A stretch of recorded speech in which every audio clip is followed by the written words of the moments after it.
I usually just focus on the beach muscles, kind of the pecs, bis, tris. Make sure I'm looking good out there. Standing in front of the mirror, looking good. No, I'm just kidding. That's not me. Oh my goodness. Now, the gym is something that is often neglected by the triathlete in favour of our more obvious swim, bike and run. But the pros definitely don't do that. So we went to speak to them to see what they do in the gym. Ben, what do you do in the gym? I do mostly body strength stuff, so it's I like to call it prehab. So not really rehab and fixing an injury, but trying to prevent it and work on any weaknesses. Eric, what do you do in the gym? Core work. Just core work? Core work, I'll do a little bit of work on my arms and stuff, but mostly I like to foam roll, do a little core work, and then go jump on the treadmill and just use it as a form drill type of day. So it's like a warm-up for a bigger session? Yeah, exactly. I feel like I train hard enough, on the swim, bike, and run. I don't have a lot of extra energy to go, lift super hard, so it's more like activation and just keeps things tight.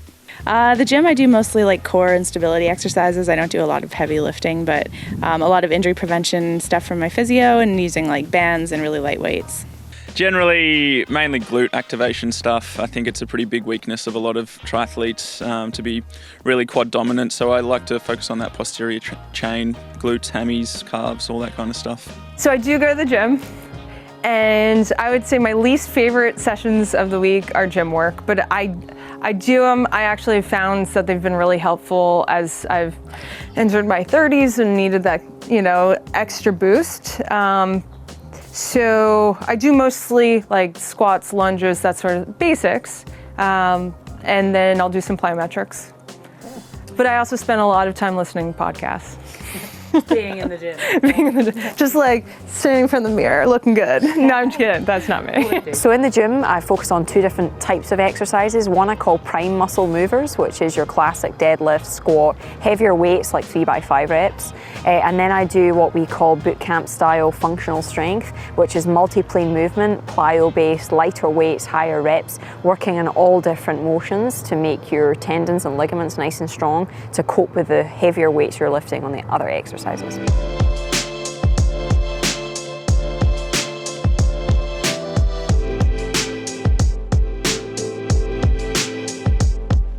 Bart, what's the last big training workout that you did that you can remember? I think last Saturday, so it's 8 days before the race, I did a 180k on the bike and a run off the bike. Let's see, the last big bike I did was about 4.5 hours. And my last long run was 20 miles, so 30K. Oh, it's usually a big brick. So we did sort of a 3-hour longer ride with a build into the ride, and then either on the track or on the treadmill, it's up to 90 minutes of running. And that's typically 11 days out, and it's at maybe just at a tempo, so slightly faster than the race pace, just to sort of, test where the lactate's at and settle into getting efficient at some faster speeds. Our last big workout pre-race before 70.3 is kind of a race simulation with a pretty big bike ride, 3-hour total with something like 2x20 minute at 70.3 effort, straight off the bike into a 20-minute run at race pace. So it's a pretty solid effort. It kind of simulates a race because the bike's a little bit longer than it would be in a race, and you're coming off a week of hard training as well. So after that, we kind of shut it down for the 5 days before the race and just do little taper sets, and the work is done at that point. 2.5 hour ride at race pace into an hour. It was a little bit over an hour, but a 9-mile run off at pace and some efforts above pace, straight back onto the bike into 2.5 hours at race pace, back off onto a 9-mile run off of 2.5 hours.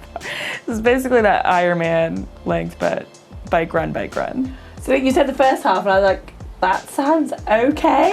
And then you got back on the bike. That does not sound okay. Yeah, the second bike was probably the roughest because your legs are toast, and then the second run is rough too because you're trying to run at pace. Yeah, I do a pretty big brick. The week before, usually 4 to 5 hours on the bike. Not too hard, pretty steady, and then a good 30k run again. Not too solid, just ideally around that Ironman pace, and if I can get through that, I'm usually pretty confident for the race. That's when I've had my best performances in the past. Oh, 30 times 800 on the track with 200 float. What sort of pace? I was doing them in 3 minutes average. So on Tuesday I did my final brick session, the bike to run, and I did 2 hours on the bike with 2 by 20 minutes at 300 watts, just a bit above race pace.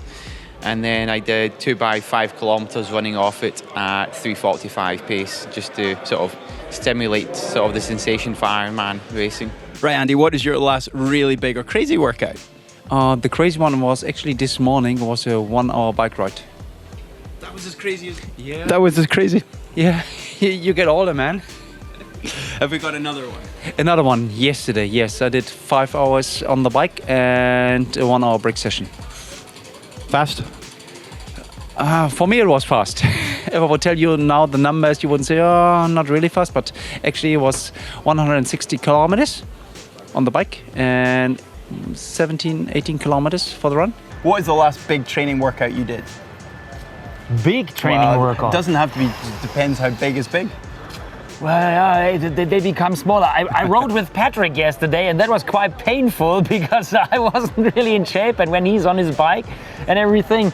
So, but real big, I mean, 20K run. 20K run? Yeah.